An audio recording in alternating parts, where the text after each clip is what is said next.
Сәлем достар, сіздермен бірге оңай каналы. Бүгінгі біздің тақырыбымыз үй жануарларына зиян бөлме гүлдері туралы болмақ. Қаладағы көптеген үй жануарлары уақытының көп бөлігін үйде немесе пәтерде өткізуге мәжбүр. Тек анда-санда иесінің бақылауымен сыртқа шығады. Жануарлар да кішкентай балалар секілді қоршаған әлемге қызығушылық танытады. Тіпті зерттеп көреді деуге де болады. Соның ішінде үй өсімдіктерін аузымен тістеп ойнайды. Алайда кейбір үй гүлдері сіздің үй жануарыңызға зиян келтіріп, оның денсаулығына теріс әсер етуі мүмкін.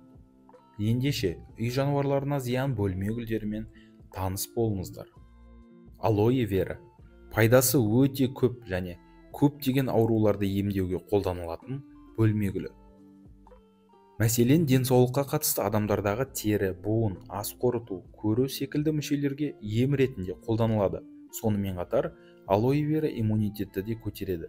Алайда бұл бөлме гүлі үй жануарларына қарсы кері әсерін тигізеді. Егер де мысығыңыз немесе итіңіз алоэн тістеп, шырыны ішке кеткен жағдайда құсу мен диарея, аяқ-қолының ісінуі байқалады және асқа деген тәбеті төмендеп, көңіл күйі нашарлайды. Пуансеттия сабағынан улы ақ су шығатын, мәңгі жасыл бұтақты әдемі өсімдік. Қазақстанда бөлме гүлі ретінде өсіріледі. Сабақтары тік жуан, ал жапырақтарының пішіні үйеңкіге ұқсас келеді. Гүл сағақтары да жапырақтарына ұқсас болып келеді, ал түсі жағынан қызыл, сары, күлгін түрлері бар. Желтоқсан айында гүлдейтіндіктен көбінесе қызыл түсі үлкен сұраныста. Сондықтан халық арасында жаңа жыл жұлдызы деген атауы бар. Пуансеттияның басқа гүлдерден айырмашылығы, бұл өсімдікті гүлдету үшін жарықты азайтып, қараңғыда көбірек ұстау керек. Өсімдіктің сабағы улы болғандықтан, оның шырыны жануарыңыздың асқазан ішек жолдары мен жүйке жүйесіне кері әсері бар. Сонымен қатар, шырышты қабықтың күйіп қалуы және қабынуын да тудыруы мүмкін. Әсіресе бұл өсімдік кішкентай мысықтар мен күшіктер үшін өте қауіпті. Олеандр сыртқы көрінісі әдемі болғанымен, алайда олеандр гүлі адамдарға да, жануарларға да тигізер қаупі баршылық. Сондықтан кішкентай балалар мен үй жануарларын гүлден аулақ ұстаған жөн. Себебі оның құрамында жүрек гликозиді бар. Бұл зат ішектің түйілуін тудырып, терлеуді жоғарылатады. Қалыпты үйлестіруді жоғалтып, тыныс алуды қиындатады. Сонымен қатар, жұтқыншақ пен бұлшықеттердегі ісінулер және жүрек қан тамыр жүйесінде мәселе тудырады. Лалагүл немесе лилия. Әдемі әрі хош иісті лалагүл көпшіліктің сүйікті гүлдерінің бірі, алайда ол зиянды бөлме гүлдерінің тізімінде. Ең алдымен, лалагүл кішкентай марғаулар үшін өте қауіпті. Себебі олар өзіне қызық дүниелердің бәрінде тістеп көруге тырысады. Ал лалагүл гүлінің шырыны улы және бүйректің жедел жеткіліксіздігін тудыруы мүмкін. Иттер үшін бұл гүлдің аса бір қауіптілігі жоқ. Бегония. Сыртқы әдемі көрінісіне қарап, бұл гүлді біреуге зиян келтіру мүмкін деп ешкім де ойламайды. Алайда, бегония үй жануарларына өте қауіпті гүл. Себебі өсімдіктің түйнектерінде көптеген улы компоненттер бар.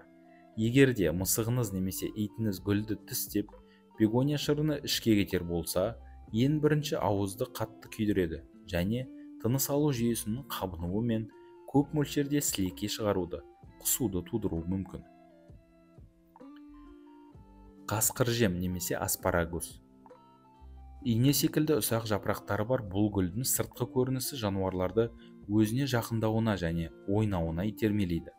Егерде ойнап жүріп, итіңіз немесе мысығыңыз байқаусызда гүлдің бір бөлігін тістеп алса немесе жұтып қойса, көңілді ойыны бірден аяқталды дей беріңіз. Уланудың негізгі белгілері аллергиялық дерматит, диарея және құсу. Келесі қастамақ немесе герань. Үй гүлдерін өсіргенді жақсы көретін көптеген әуесқойлар бактерияға қарсы әсері күшті болғандықтан әдемі герань гүлін өсіруге тырысады. Егер қастамақ гүлі үйіңізде болса, онда маусымдық инфекция кезінде қорықпасаңыз да болады. Алайда, үй жануарларына кері әсері бар екенін ұмытпаңыз. Басқа жоғарыдағы гүлдер секілді қастамақ гүлінің шырыны да улы болып келеді. Егер де мысығыңыз немесе итіңіз осы шырынға тап болса, бөртпе мен төмен қан қысымы, тәбеттің жоғалуы секілді белгілер байқалады. Гиацинт. Әдемі әрі хош иісті гиацинтке үй жануарлары өте жақын. Алайда мұндай байланыс олар үшін өте қауіпті, себебі гүлдің түйнектерінде улы шырындар болады. Олар қатты құрысуларға, жүрек қан тамырлары ауруларына және өңеш пен ауыз қуысында қабыну тудырады. Каладиум. Каладий гүлдері ароид тұқымдасының гүлді өсімдіктерінің тұқымынан шыққан өсімдік. Көптеген үй жануары каладийдің қызылды жасылды жапырақтарына назар аударады. Алайда итіңіз бен мысығыңызды гүлге қатты жақындатпағаныңыз абзал, себебі гүлдің құрамында улы заттары бар. Тістеу нәтижесінде жануарыңызда терінің бөртпесі және ауыз қуысында тітіркену мен тыныс алудағы қиындықтар пайда болуы мүмкін. Азалия. Әдемі азалия гүлі итіңіз бен мысығыңызға ғана қауіпті емес, сонымен қатар қой мен ешкі, жылқы үшін де бұл гүл өте қауіпті. Сондықтан үй жануарлары бұл гүлден аулақ болғаны дұрыс. Бір-екі жапырақты жегеннің өзі жануарға ауыр зардап әкелуі мүмкін. Жедел ас қорыту бұзылыстары, аяқ-қолдың сал ауруы, қимылсыздық, бірнеше күнге дейін сананың жоғалуы, пульстің баяулауы уланудың негізгі белгілері болып табылады. Сол себепті азалия гүлін бақшаңызға немесе оны үйіңізге әкелмес бұрын мұқият ойланғаныңыз абзал. Үй жануарларының қауіпсіздігін сақтау үшін үйдегі зиянды өсімдіктерден арылғаныңыз жөн және бидай, сұлы немесе шөп сияқты пайдалы тамақтарды үй жануарлары дүкенінен арнайы тағайындалғаннан кейін алған жөн. Егер гүліңіз өте қымбат болса, антигризин өнімін алыңыз. Яғни мысығыңыз гүлге жақын болмау үшін оны гүлдің жапырақтарына себесіз. Қосымша кептірілген лимон қабығы мен бұрышты сеуіп қоюға болады. Мысықтар бұл иістерді аса ұнатпайды, сондықтан гүліңізден аулақ жүретін болады. Сонымен қатар үйде итіңіз болса, гүлді иттің бойы жетпейтіндей жоғарыға қойған дұрыс. Ал үйде еркін ұшуды ұнататын құсыңыз болса, зиянды гүлдерді пердемен жабыңыз. Кеміргіштерді қауіпті өсімдіктер бар бөлмелерде серуендеуге жібермеген абзал. Егер де үй жануарының бірінен кез келген күмәнді белгілерді байқасаңыз, тез арада ветеринарға алып барыңыз. Сондай-ақ дәрігер нақты диагноз қойып, тиімді емдеуді тағайындау үшін өзіңізбен бірге гүлдің бір бөлігін ала барыңыз.